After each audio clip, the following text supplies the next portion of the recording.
This is the Norris Group's Real Estate Investor Radio Show, the award-winning show dedicated to thought leaders shaping the real estate industry and local experts revealing their insider tips to succeed in an ever-changing real estate market. Hosted by author, investor, and hard money lender, Bruce Norris. On November 5th, 2021, the Norris Group proudly presented our 14th annual I Survived Real Estate charity event. Industry experts joined Bruce and Aaron Norris to discuss evolving industry trends, real estate bubbles, inflation, and opportunities emerging for real estate professionals. All proceeds from the event benefit Make-A-Wish and St. Jude Children's Research Hospital. We want to thank our platinum partners, San Diego Creative Investors Association, Wilson Investment Properties, U-Direct IRA Services. See isurvivedrealestate.com for event details, information on all our generous sponsors, watch the video uninterrupted, and to connect with our speakers. Cornelius, this is a question for you, and it's an important one because it ties into a few different things, but immigration policy. You know, here in California, we basically shut down the construction industry for 10 years. All those people who are skilled labor may have moved into other markets, maybe moved into other industries, and now we're experiencing an increase. Jobs not a lot of people like. Is the building industry preparing for a huge wage inflation in the construction industry, and how do we offset it? Absolutely. It's something that's in strong demand is these construction jobs. I mean, on a month-to-month basis, the National Association of Home Builders say about 300 to 400,000 jobs in construction are vacant. 30% of the construction industry is by immigration workers. We need to definitely have a national conversation about immigration. It's impacting our industry the most. So yes, the immigration, particularly in California, is important. And overall, the workforce development in this space is critical for us to meet our housing goals. Okay, got a lot of good questions. Is there anything on the horizon that could create a significant increase in inventory and how that affects pricing? Even if rates creep up a little bit, the low inventory seems like it could absorb some buyers' loss due to being priced out by higher rates. So pricing should remain strong, right? Can you please touch on inventory and pricing? State's trying to do a lot with like the lot splits and stuff that, you know, in California to try to create a little more inventory and take away some of this local control. I don't think it happens quickly. And with the building costs and the rest, I don't see a large supply of inventory coming. Yeah, the Turner Center at UC Berkeley says only 2% of lots this would apply to based on setback requirements, wildfire, and other rules that this law has. So only 2% in the whole entire state. So very small number. And whereas, to my earlier point, whereas in a recession in the past, you would have seen some pickup in foreclosures, and that would have been a moderating influence on prices within the market. Now, with all the consumer protections related to preventing foreclosure, you don't get that same cyclical effect. You know, that's not the, sounds harsh relative to people losing their home, but that's a function of them losing their job first, which is really the driver. And, you know, the building for investment, you're talking about rent control, which isn't just a California thing, it's happening in other places, right? California has the lowest rents in the nation. People are looking at me like I'm crazy right now, right? Yeah. as a function of price, right? So you have the highest prices in the country. Because we have the highest prices. So as an investor, I get the lowest return, right? Yeah. So if you think about rent should be a function of price, right? Yeah. And I'm encouraged to build rentals because of the return on investment I'm going to get. And therefore, the price I am charging for rent as a function of the capital I have to put out to create that rental is the worst in the nation. And we're talking about rent control in the state that has the lowest rent as a function of price in the nation. It's crazy. We're going exactly the opposite direction we need to go. Yeah. We we need everyone talking about the fact that California has the lowest rents. And we need to fix that. And we need to bring rents more in line with prices, or we need to bring prices more in line with rents. But that's the question that needs to happen, is how do you bring those two closer together? We have a choice in California. We either need to bring rents up or we need to bring prices down. It's a simple binary choice. You put in rent control, you're going to make that all worse. And you're going to have even less investment in the state. And the whole situation is going to get worse. We're going to have even fewer housing units. We're going to have less affordable housing. It's going to get worse. The question can't be about, I understand people can't afford this rent. It's a problem. People can't afford these prices. It's a problem. So do we bring down prices? Do we bring up rents? It's got to be one of the two. And I got to tell you, bringing down prices, we have what, 65%, 69%, I think, home ownership in California. I should look in my app. That's 70%, 65, 70% of the population of California don't want prices to come down. That's the fundamental issue with affordable housing in California. 70% of people want to see their prices go up. It's probably less than that just in California, but that's, you know, say 60, something like that. But how would you artificially make a market go down if it's a free market? It's not a free market. Okay. Can you elaborate on that? So mortgage rates today, right? Right. So remove the Fed, remove Fannie, remove Freddie, remove all the government backing from mortgage. We would have a very different market. I'm not saying we should, and I'm not saying we should bring prices down, because I think it would cause a lot of pain, and I don't think anybody votes for that. And we at least apparently live in a democracy, right? So I don't think it happens, but we need to have realistic conversations about it and understand the choices we're making. All these people, we've got a lot of folks locally that run around and, you know, I won't name the nonprofit, but the nonprofit has two missions, right? One is to protect and preserve the local area. So they come out against every housing project and want to add rules and costs and more and more stuff they want to add to every housing project. So they make it ridiculously expensive to build, and they're going to sue you under CEQA and all the rest if you want to build housing here. And their other mandate is affordable housing. I mean, it's the most hypocritical, stupid, dual mandate I've ever heard of. And yet you hear that everywhere. You talk to Californians, and here's the interesting thing, right? We as Californians we elect people to the state, and we say we care about progressive issues. We care about affordability. So you would get the state putting in place rules, right, to take away authority from the local jurisdictions to try to help bring housing costs down. But those same people that elected those folks at the state level that said, hey, fix this, make it more affordable, this isn't okay, show up at all the meetings to, try to, stop the local housing in their area. And, it's gonna hurt this and it's gonna hurt that. We're so hypocritical about this. Every single Californian is a complete hypocrite when it comes to affordable housing and home prices. We all want our prices to go up, and we all believe that there should be affordable housing. Those two things are mutually exclusive.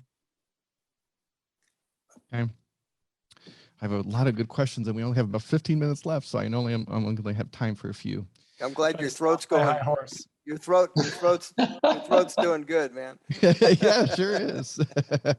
Asset value question. If stagflation seems most likely, a deflationary period with asset values staying flat or continuing to rise and interest rates stay historically low or decline, what is the constraining factor to runaway asset values? Debt, affordability, do these just get solved with government intervention? That's over my pay grade. That's got to be Doug. Doug.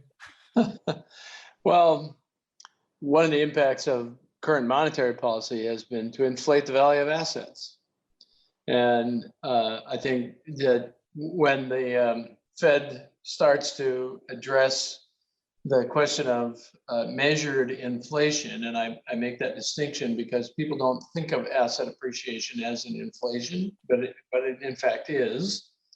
When the Fed starts to tighten, that will change some of those asset valuations. And to Sean's point about who starts screaming about things, when prices change, you'll hear about it. And that's why it takes Paul Volcker to fix the problem. Somebody that is resolute in returning market relationships back to where things like interest rates are determined by arm's length transactions by parties that are willing as opposed to under duress. And today, you can't tell me what the real interest rate is because the Fed's intervention is specific to affect where rates are. So you don't actually know. And Sean was making that point about government intervention in housing and the price of houses.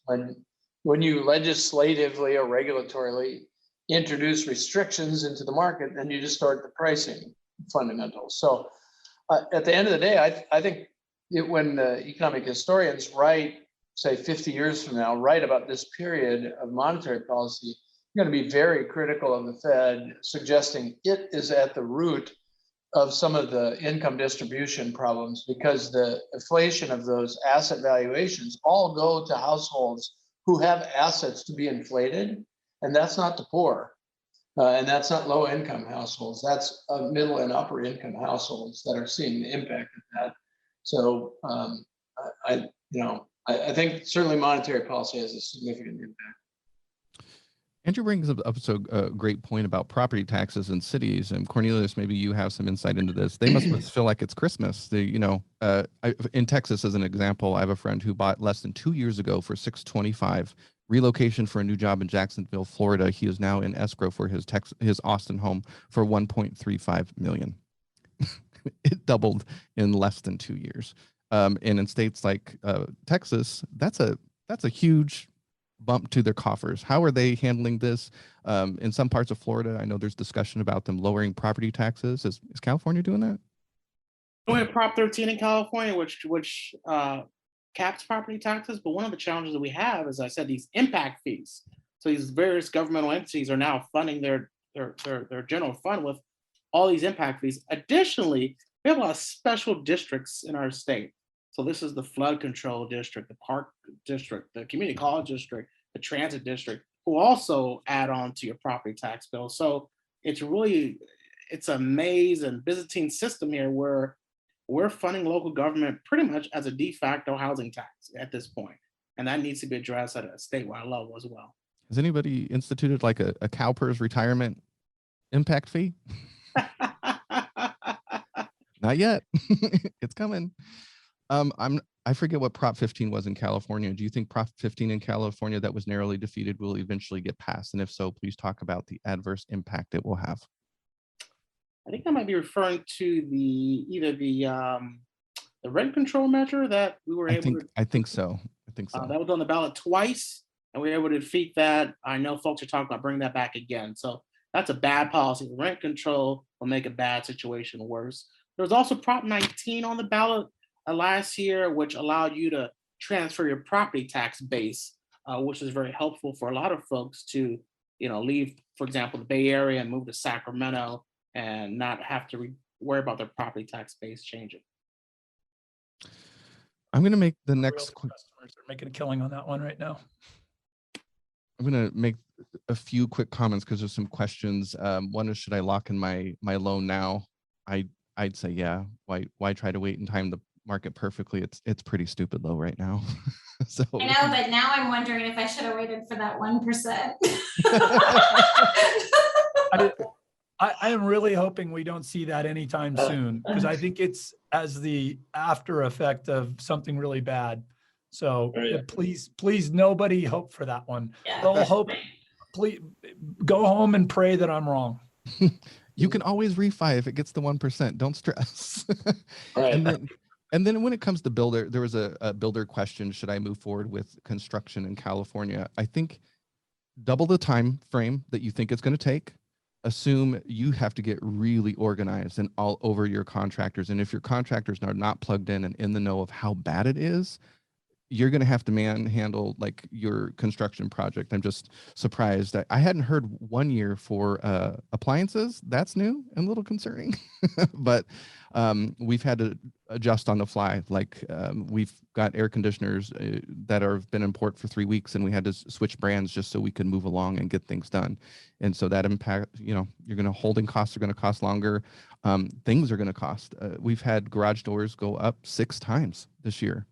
So you just never know which category is going to be upset. So just assume it's going to cost quite a bit more, double the time frame. And if you're still comfortable with what you're doing, great. If not, sell to somebody else who wants to take that journey and don't stress about it. Well, you know, the other thing that comes up into play with the clients, especially, and myself, I'm in a 1031 exchange right now. Well, what's the odds of that getting finished on time? It may not happen, and it would be nobody's fault.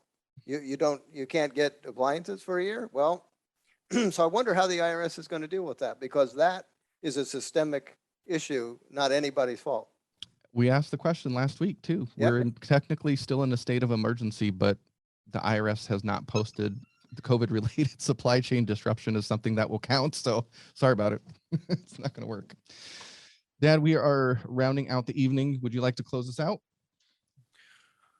Well, I just want to thank, first of all, my son. His courage that he has displayed this year is awesome. The industry and how he's been supported. I really appreciate all of that. And this event has meant so much. It was his brainchild. You know, he comes up to me, you know, with some of these ideas, you know, why don't we do this? And this was one of them. Why don't we have a charity event? And why don't we have the leaders of the real estate world in the United States on a panel every year? And yeah, the first time I heard that, I was like, what? And now I love it.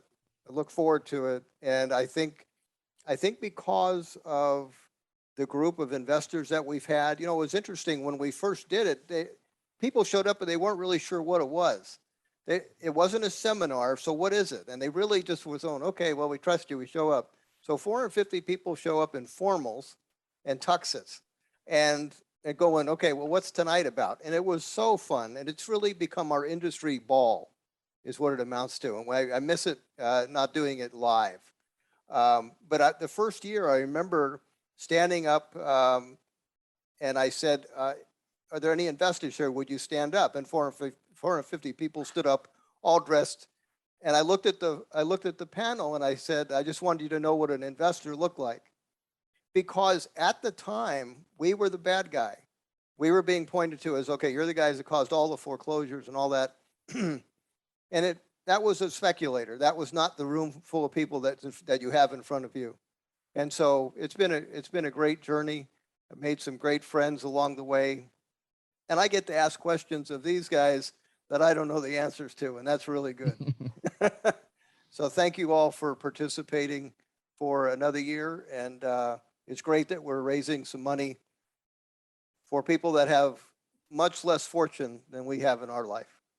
And so our wall at the office is got tons of pictures of people's lives that we all collectively have impacted in a very favorable way. So thank you from the bottom of my heart. You typically ask one final question. Okay. What's the one thing you'd like to see happen in the next 12 months? What would be on the top of your list? Each and every one of you, or you can pass either way. I'll start. I would really like to see the construction industry go for manufacturing inside. It's green, 3D printing, wall packs. I think it's time to get a little bit more creative in the construction industry, and I think we're going to see it in the next 5 to 10 years. I'm pretty excited. Okay, Doug, you got to do your sound. Sorry. Well, the first thing that you have to have if you're going to build a house or an apartment is a piece of land.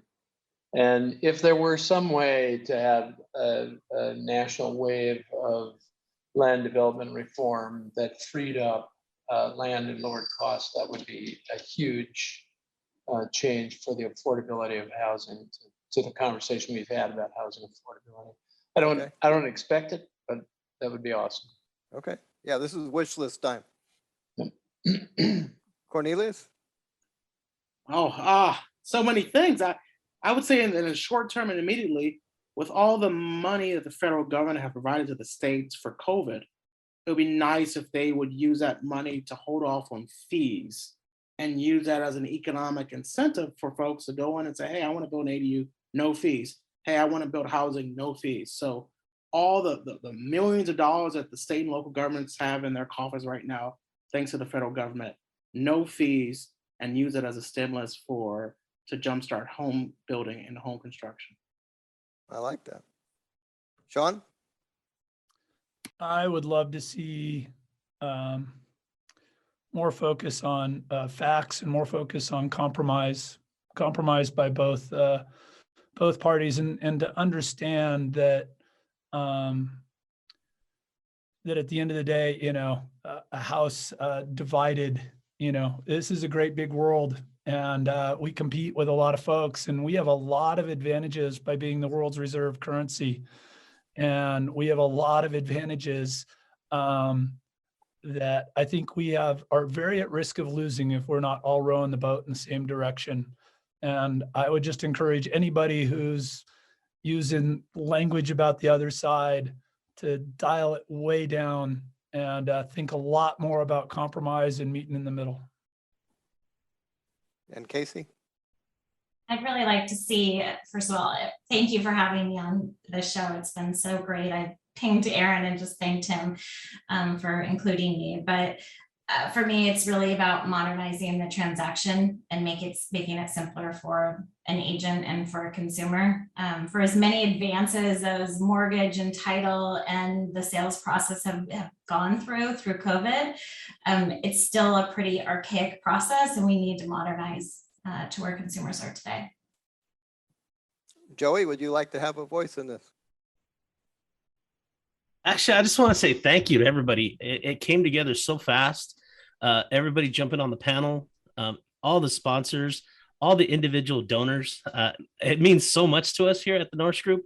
And, I'm the junior member here, but I get to talk to a lot of you. And, a lot of times, maybe they're a little too reserved to talk to you about certain things, or Aaron. And so I get a little bit more of the real investor, and I really do appreciate everything that you guys do and all the support that you guys show us in our events, in our meetings, and especially here with I Survive Real Estate. Thank you. All right, I'll wrap up with the same thing I've said for the last dozen years. I would like every elected official to stop being a Democrat or a Republican and first be an American, period. Deal. Wow, 7 on the dot. Did you do that on purpose? Yeah. He's like, it's Florida time. It's 10 o'clock here. I get it. But hey, times changed this weekend. Don't forget that. That's right. I'll be walking in the light instead of the dark. Thank you so much, panel, for being here. It's just been awesome per usual. 2 hours flies by very quickly. And Sean, your voice came back. Amazing. That's great. Yeah. Probably. He's going to be up at 2 in the morning thinking too. Our gold sponsors tonight that came in early: Think Realty and Lind Empire Board of Real Estate, Realty 411, Phoebe, Keller Williams Corona, Keystone CPA, Las Brisas Escrow, Lavis Tax Associates, NorCal RIA, and SDREI. Thank you so much. I really appreciate it. Hopefully next year we will bring back the Roni Award, and we will be seeing you live at the Nixon Library. When the video comes out, we'll shoot an email to everybody if you could help us spread the word. And we've raised over $43,000 so far. We'd love to see that go a lot higher. So thanks, guys. Have a great weekend. Change your clocks. Don't forget. And we'll see you next year. Okay. Bye-bye, everybody. We'd also like to thank our gold sponsors: Inland Empire Board of Real Estate, Keller Williams Corona, Keystone CPA Inc., Las Brisas Escrow, Lavis Tax Wealth Management, NorCal RIA, NSDREI, Pasadena Phoebe, Realty 411, and Think Realty Magazine. See iSurvivedRealEstate.com for event details, information on all our generous sponsors, watch the video uninterrupted, and to connect with our speakers. For more information on hard money loans and upcoming events with the Norris Group, check out thenorrisgroup.com. For information on passive investing with trust deeds, visit tngtrustdeeds.com. The Norris Group originates and services loans in California and Florida under California DRE License 012-19911, Florida Mortgage Lender License 1577, and NMLS License 1623669. For more information on hard money lending, go to thenorrisgroup.com and click the Hard Money tab.